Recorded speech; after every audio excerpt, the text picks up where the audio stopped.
우리는 사방에 넘쳐나는 즉각적인 도파민 속에서 노력하거나 기다리는 것을 점점 잃어버리고 있습니다. 디지털 시대인 오늘날 날이 갈수록 떨어지고 있는 집중력 저하는 심각한 수준이라고 하는데요. 오늘 영상의 주제, 도파민 중독 시작하겠습니다. 도파민은 뇌의 신경 전달 물질 중 하나입니다. 주 기능은 인간의 동기부여 과정에 큰 역할을 해주죠. 우리가 쾌락을 경험하면 도파민이 분비되면서 기분이 좋아지고 흥분을 하기도 하는데, 이때 우리의 뇌는 도파민을 분비시켰던 경험을 기억해놓고 다시 그 기분을 느끼기 위해 반복 행동을 합니다. 이것을 보상회로라고 하는데요. 새롭고 불확실한 것, 무언가를 얻게 될지 모른다는 작은 기대감에도 이 보상회로는 순식간에 타오릅니다. 보상 그 자체보다 보상을 얻기 위한 기대와 상상만을 끊임없이 키워가는 걸 좋아하는 도파민. 덕분에 눈부신 발전도 이룰 수 있었던 건데요. 하지만 뭐든 적당히, 건강하게 써야 좋은 겁니다. 어떤 보상이나 목표를 위해서는 공부나 운동처럼 인내하고 노력하는 과정이 있어야 하는데, 요즘은 별다른 노력 없이 검색만 하면 정보가 나오고 필요한 게 있으면 하루 만에 도착하는 데 익숙해진 우리는 즉각적인 도파민에 중독되어 사소한 불편조차 견디기 힘들어합니다. 이렇게 노력 없이 도파민을 쉽게 얻을 수 있는 환경에 지속적으로 노출된다면 보상 회로에 이상이 생겨서 작은 일에도 집중을 못하게 되고 뇌에 좋지 않은 영향을 줄 수 있다고 합니다. 중독을 연구하는 정신의학 교수 에나렘키는 우리 뇌에 쾌락과 고통을 이어주는 저울이 있다고 말했습니다. 저울이 한쪽으로 더 많이, 더 빨리 기울어질수록 더 많은 쾌락이나 고통을 느끼게 됩니다.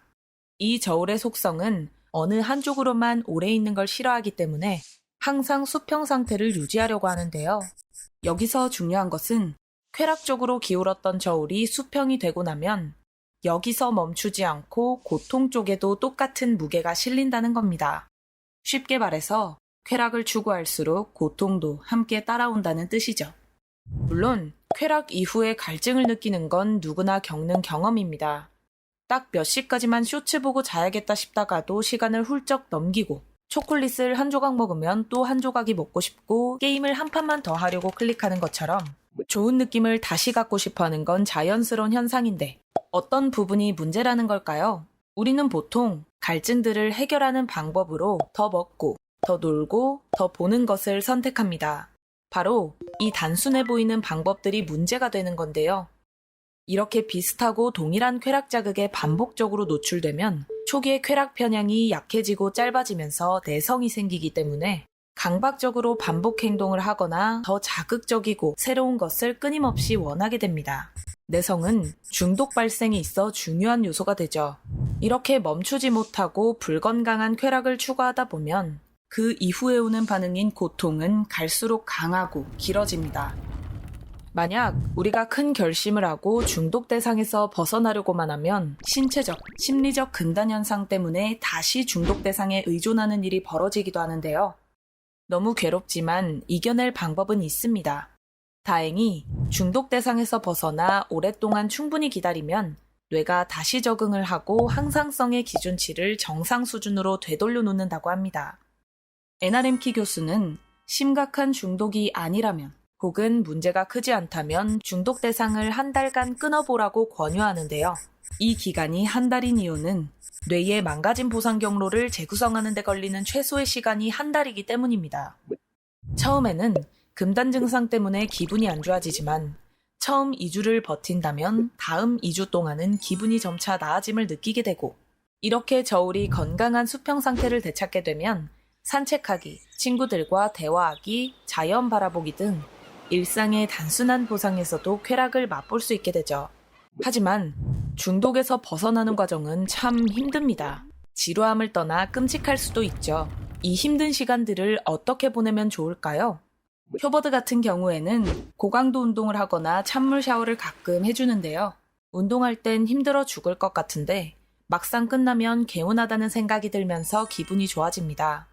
고강도 운동이나 찬물 샤워, 사우나처럼 적당한 고통을 저울에 놔주면 이후 저울이 수평 상태를 유지하기 위해 적당한 쾌락을 만들어주기 때문에 무리하지 않는 선에서 잘 사용하면 도움이 된다고 합니다.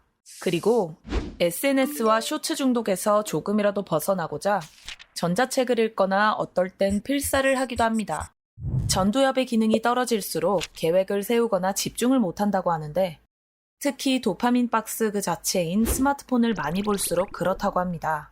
오락적인 것을 딱 멈추고 가만히 앉아 무언가에 집중할 수 있는 것도 훈련이 필요하다고 하네요.